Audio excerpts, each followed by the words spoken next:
Hello and welcome back to the channel. तो भाई अगर आप एक नए ड्राइवर हो और बिगनर हो और ये गलती आप कर रहे हो या फिर आप एडवांस या फिर प्रो लेवल पे भी हो ड्राइविंग के पॉइंट ऑफ व्यू से, तो ऐसे में ये गलती अगर आप कर रहे हो तो कहीं ना कहीं आपका लॉन्ग टर्म में गियर बॉक्स में बहुत बड़ी दिक्कत आएगी या फिर बहुत बड़ा खर्चा आने वाला है। तो ये गलती आप कभी भी मत करना। मैं आपको बताता हूँ कौन सी गलतियां हैं जो हम डेली ड्राइविंग करते हुए करते हैं। पहली गलती है, जब भी हम कार को ड्राइव करते हैं तो ड्राइव करते हुए हम इस तरीके से हाथ रख के गियर लीवर पे कार को ड्राइव करते हैं। तो ये गलती आपको कभी भी नहीं करनी है। और अगर आप ये काम लॉन्ग टर्म में करते हो तो ऐसे में भाई सबसे पहले दिक्कत आएगी गियर लीवर के अंदर। गियर लीवर हो जाएगा डैमेज, जिसकी वजह से इसके अंदर फ्री प्ले बहुत ज्यादा बढ़ जाएगा।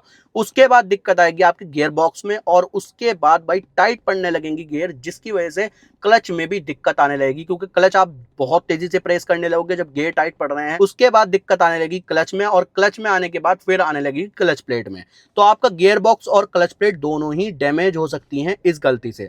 दूसरी गलती है गियर को चेंज करना। गियर को चेंज करना या फिर शिफ्ट करना भी बहुत बड़ी मिस्टेक करते हैं लोग। क्या करते हैं भाई, कुछ इस तरीके से गियर को शिफ्ट करते हैं ये तो ये गलती आपको कभी भी नहीं करनी है। गियर कैसे शिफ्ट किए जाते हैं आपको प्रॉपर बताता हूं। तो फर्स्ट गियर जब आप इंगेज कर रहे हो तो उसके बाद जब आप ड्राइव करोगे कार, ड्राइव करने के बाद सेकंड गियर पे आने के लिए आपको आना है न्यूट्रल पे, उसके बाद आना है आपको सेकंड गियर में, फिर इसी तरह थर्ड गियर में और फोर्थ गियर में। मेन कहने का पर्पज यह है कि आपको न्यूट्रल पे नैनो सेकंड के लिए स्टे करना है, यानी कि रुकना है। कभी भी भाई इस तरीके से गियर को चेंज नहीं करना है। इसका रीजन सिंपल सा है, अगर आप ऐसे ऐसे शिफ्ट करोगे तो उसके बाद आपका गियर बॉक्स कंप्लीटली डैमेज हो जाएगा लॉन्ग टर्म में। हालांकि ये इमीडिएटली ना हो, लेकिन लॉन्ग टर्म में हो जाएगा। तो ये गलती आपको कभी भी नहीं करनी है। करना कैसे है प्रॉपर मैं आपको बता देता हूँ। तो फर्स्ट गियर आप इंगेज करोगे, उसके बाद नैनो सेकंड के लिए न्यूट्रल पे रुकोगे, उसके बाद सेकंड गियर, इसी तरीके से थर्ड गियर और इसी तरीके से फोर्थ गियर और इसी तरीके से फिफ्थ गियर। बाकी रिवर्स गियर आप देख लेना, मारुति के अंदर तो ऐसे शिफ्ट होता है। वहीं रेनॉल्ड्स की बात करूं तो भाई यहाँ पे लीवर मिलता है और आगे की तरफ रिवर्स गियर लगता है। तो रिवर्स गियर से रिलेटेड तो आप मैनेज कर लेना। बाकी आप गियर शिफ्ट कुछ इसी तरीके से करना जिससे आपको लॉन्ग टर्म में गियर बॉक्स की दिक्कत नहीं आएगी। इसके अलावा और गलतियां भाई ऑटोमेटिक से रिलेटेड। अगर आपके पास ऑटोमेटिक कार है तो ऐसे में हम पार्क मोड पे कार को पार्क करके चले जाते हैं। तो ये गलती भी आपको नहीं करनी है। अगर आपको पार्क मोड पे पार्क भी करनी है, सबसे पहले तो आपको हैंड ब्रेक लगाना है। हैंड ब्रेक अगर मैनुअल नहीं है आपकी कार में, वो बटन वाला हैंड ब्रेक है यानी कि इलेक्ट्रॉनिक पार्किंग ब्रेक है, तो उसे लगा देना। उसके बाद आप पार्क मोड पे शिफ्ट कर देना कार को। तो ये गलती आपको कभी भी नहीं करनी है। आप क्या करते हो, नॉर्मली पार्क मोड पे शिफ्ट करके चले जाते हो। सबसे पहले तो आपको हैंड ब्रेक लगाओ, हैंड ब्रेक लगाने के बाद उसके बाद पार्क मोड पे शिफ्ट करो, उसके बाद आप ब्रेक को रिलीज कर देना। तो ये गलती आप कभी भी नहीं करना ऑटोमेटिक कार के साथ।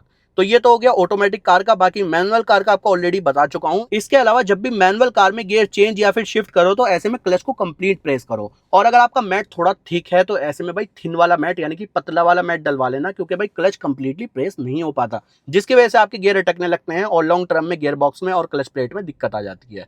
तो ऐसे में आप इस चीज का ध्यान रखना। आपके पास ऑटोमेटिक कार है तो उसमें भी यही ध्यान रखना है, ब्रेक को कंप्लीट प्रेस करके फिर पार्क मोड, ड्राइव मोड या फिर रिवर्स मोड में आप स्विच कर सकते हो। और इसके साथ ही एक बात का और ध्यान रखना, मैनुअल कार के अंदर बहुत लोग ये गलती करते हैं भाई, जब हम कार को इस तरीके से ड्राइव कर रहे होते हैं तो भाई कार पूरी रुकती भी नहीं है और हम बैक गियर में एकदम से भाई शिफ्ट कर जाते हैं। तो भाई रिवर्स या फिर बैक गियर ऐसे एकदम से मत लगाया करो। कंप्लीटली कार को चलते हुए रोक दिया करो। रोकने के बाद जब पूरे ब्रेक लग जाएं उसके बाद ही आप आना रिवर्स गियर के अंदर। और अगर रिवर्स गियर अटकने की प्रॉब्लम आ रही है, जैसे कि इस कार के अंदर आ जाती है, मारुति में नॉर्मली रिवर्स गियर अटकने की प्रॉब्लम रहती है, तो ऐसे में आप क्लच को रिलीज करके वापस से एक दो बार प्रेस कर लो और फिर इंगेज करने की कोशिश करो। फिर भी ना हो तो फर्स्ट गियर में कार को इंगेज करो, उसके बाद वापस से रिवर्स गियर में लगाओ।